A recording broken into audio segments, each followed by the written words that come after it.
کل ہم نے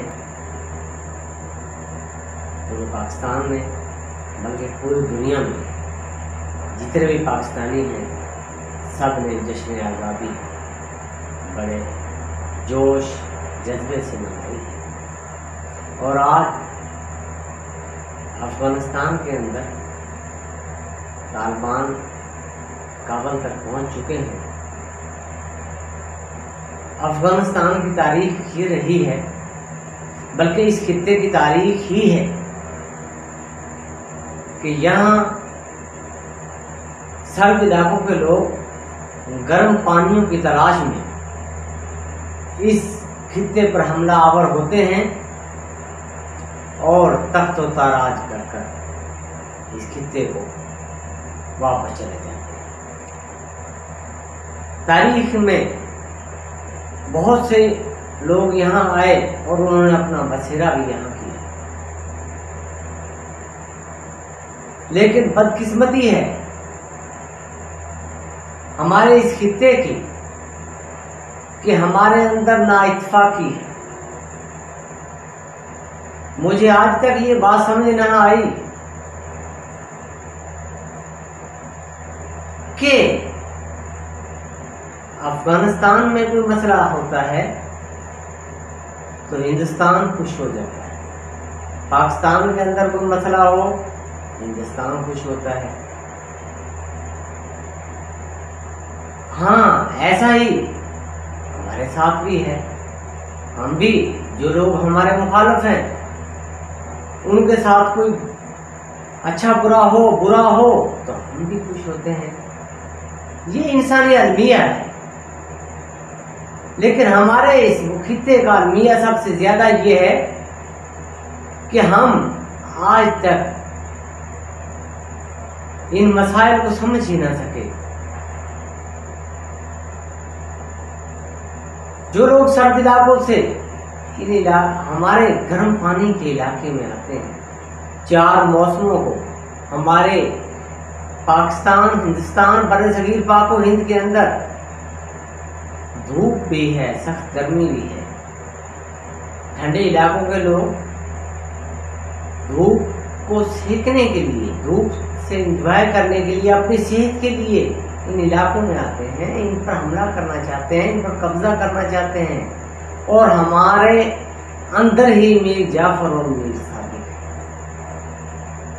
یہ سب بھول جائیں، ہندوستان بھی بھول جائے، بنگلہ دیش بھی بھول جائے، پاکستان بھی بھول جائے، افغانستان بھی بھول جائے، ایران بھی بھول جائے، اگر پڑوسی کے گھر میں آگ لگتی ہے تو شعلے دوسرے گھروں کو بھی جلاتے ہیں۔ آج ہندوستان کو افغانستان کے حالت زار پر خوش ہونے کے بجائے رونا چاہیے۔ ہمیں بھی افغانستان کے اندر پائیدار امن کے لیے کوشش تیز کرنی چاہیے، تاکہ یہ آگ جو پہلے افغانستان میں لگی ہمیں بھی جلایا۔ یہاں بہت زیادہ دہشت گردی، یہاں بچے آپاج ہوئے، یہاں عورتیں بیوہ ہوئیں، یہ ہمارے ملک کے اندر ہوا۔ ہم نے کیا بگاڑا افغانستان کا؟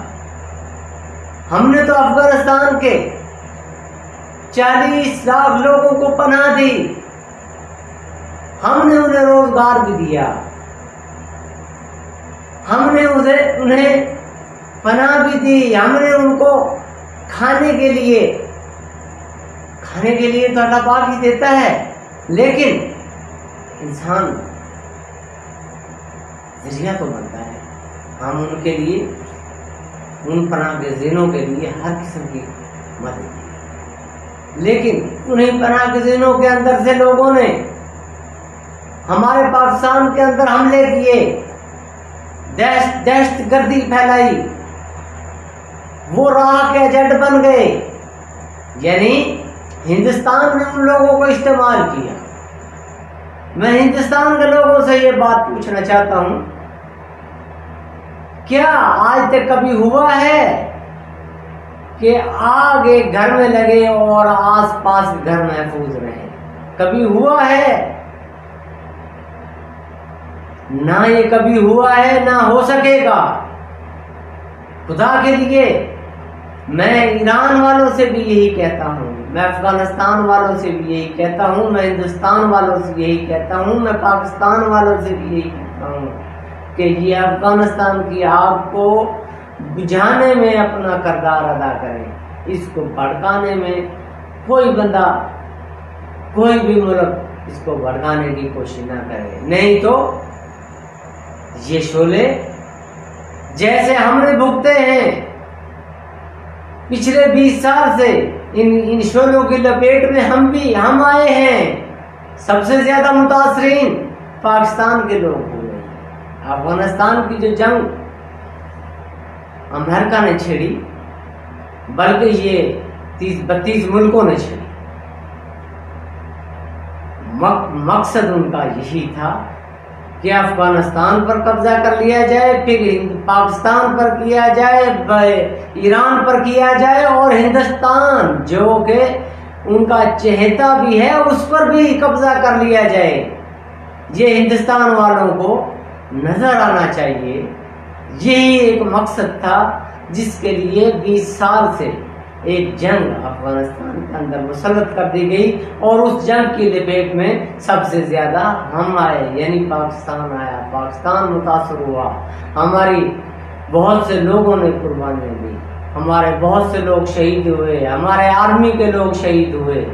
ہم نے تو کچھ نہیں پایا، ہم نے تو افغانستان کی جنگ سے کھویا ہی کھویا ہے، ہم نے کچھ نہیں پایا. اگر کوئی یہ سمجھتا ہے کہ پاکستان کو کسی قسم کا کوئی فائدہ ہوا تھا، وہ اس کی بھول ہے، اور اس خطے کو فائدہ ہو ہی نہیں سکتا. پھر میں وہی بات کروں گا کہ ایک گھر میں آگ لگے پڑوسی کے گھر جلتے ہیں. ہندوستان بھی بھول جائے،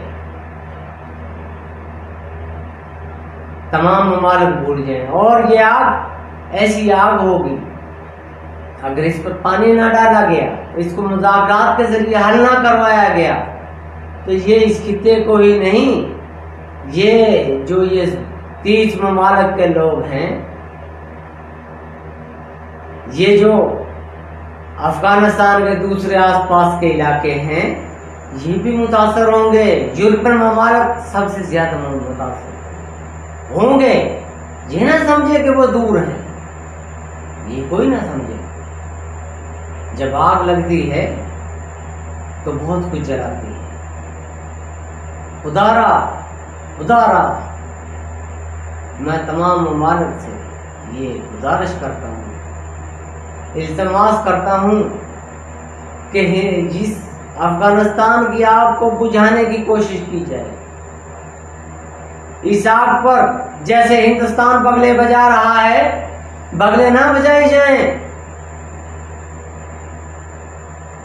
ہندوستان نے 22 امبیسیاں، ہندوستان کے لوگ سن رہے ہیں، آپ لوگوں نے افغانستان کے اندر 22 امبیسیاں بنائی ان 20 سالوں میں، اور آپ نے وہاں ٹیررسٹ تیار کیے، انہوں نے پاکستان میں حملے کیے. پاکستان کے ان حملوں میں جو پاکستان کے اندر کیے گئے، بہت سے لوگ متاثر ہوئے. لیکن بھول جائیں آپ کہ آپ خوش ہیں، بھول جائیں. آپ سمجھتے ہیں روس آیا تھا اس میں ٹھنڈے گرم پانی لینے کے لیے، آپ یہ سمجھتے تھے کہ وہ افغانستان کے لیے آیا تھا. نہیں، وہ ہندوستان کے لیے بھی آیا، وہ پاکستان کے لیے بھی آیا، وہ بنگلہ دیش کے لیے بھی آیا. اس کا یہ ایجنڈا تھا کہ وہ ان گرم علاقوں پر قبضہ کرے گا. یہی ایجنڈا لے کر یورپین ممالک یہاں آئے، اب بھی آئے، اور جب 150 سال تک برطانیہ نے یہاں حکومت کی تھی، وہ بھی یہی ایجنڈا لے کر آئے تھے. اس وقت بھی میر صادق اور میر جعفر ہمارے اندر سے ہی پیدا ہوئے، اور یہ میر جعفر اور صادق سب سے زیادہ افغانستان کے اندر پیدا ہوتے ہیں. یہ بات آپ سمجھ جائیں. افغانستان کو بھی، افغانستان کے لوگوں کو بھی اپنی منچی کے نیچے ان لوگوں کو تلاش کرنا پڑے گا. اپنی چارپائی کے نیچے ڈانگ پھیرنی پڑے گی اور ایسے میر جعفر اور میر صادق سے نجات حاصل کرنا پڑے گا. افغانستان کا پائیدار امن ہی اس خطے کی امن کی ضمانت ہے. بھول جائیں تمام ممالک، پھر وہی بات کہتا ہے جو میں آپ کو یاد کروا رہا ہوں. بھول جائیں آپ لوگ، اگر افغانستان کے اندر بدامنی ہوتی ہے یا پاکستان کے اندر بدامنی ہوتی ہے، اس سے ہندوستان بچے گا، ایران بچے گا، تاجکستان بچے گا، کوئی نہیں بچے گا. اس سار سے سب اس کی لپیٹ میں ہیں. میں خدا رہا آپ لوگوں سے یہ التماس کرتا ہوں، میں آپ لوگوں سے منت سماجت کرتا ہوں کہ تمام ممالک جو اس خطے کے، خاص طور پر اس خطے کے ممالک ہیں، وہ سر جوڑ کر بیٹھیں اور یہ آپسی دشمنیاں جو آپ لوگوں نے بنائی ہوئی ہیں ان کو ختم کریں. جو آپ لوگوں نے ایک دوسرے کو بھڑکا کر اپنے مفادات کی خاطر، چند پیسوں کی خاطر، چند روپوں کی خاطر دشمنیاں پیدا کی ہوئی ہیں، ان کو ختم کروائیں. نہیں تو نہ بانس رہے گا نہ بانسری بجے گی. یہ آپ 3000 سال کی تاریخ دیکھ لیں یہ اس خطے کی، کہ سب لوگ متاثر ہوئے ہیں. یہ خطہ پورا متاثر ہوا ہے. 3000 سال کی تاریخ جو لوگ سمجھتے ہیں وہ سمجھ جائیں، اور جو یہ وقتی سیاستدان ہیں جو وقتی سیاست کر رہے ہیں اس خطے پر، وہ بھی سمجھ جائیں کہ آخر اس خطے سے، اس خطے کے لوگوں کو مکمل آزادی بھی حاصل ہوگی. اس خطے میں اسلام کا بول بالا بھی ہوگا. اس خطے میں جمہوریت حقیقی معنوں میں آئے گی، جو کہ آج کی جمہوریت تو اس خطے کے اندر وہی برطانیہ جو سامراجی قوتیں ہمیں دے گئی وہی ہیں، وڈیرا شاہی جمہوریت ہے. لیکن میں یہ سمجھتا ہوں کہ اس خطے کی تقدیر بدلے گی، لیکن بدلے گی اس وقت جب یہ خطے کے، یہ بر صغیر پاک و ہند کے جتنے بھی ممالک اس کے اندر ہیں، سب لوگ لالچ کو چھوڑیں گے.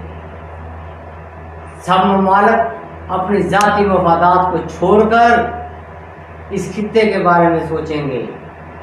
ذاتی مفادات کے علاوہ اس خطے کے عوام کی سوچیں گے. اس وقت اس ملک کے اندر، ان ممالک کے اندر، اس خطے کے اندر ترقی بھی ہوگی، خوشحالی بھی ہوگی.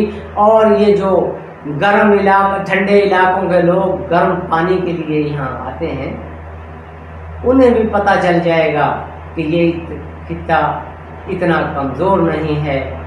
خدا کے لیے تمام ممالک سر جوڑ کر بیٹھیں اور اس خطے کے امن کے لیے اس خطے کے تمام ممالک میں بھائی چارے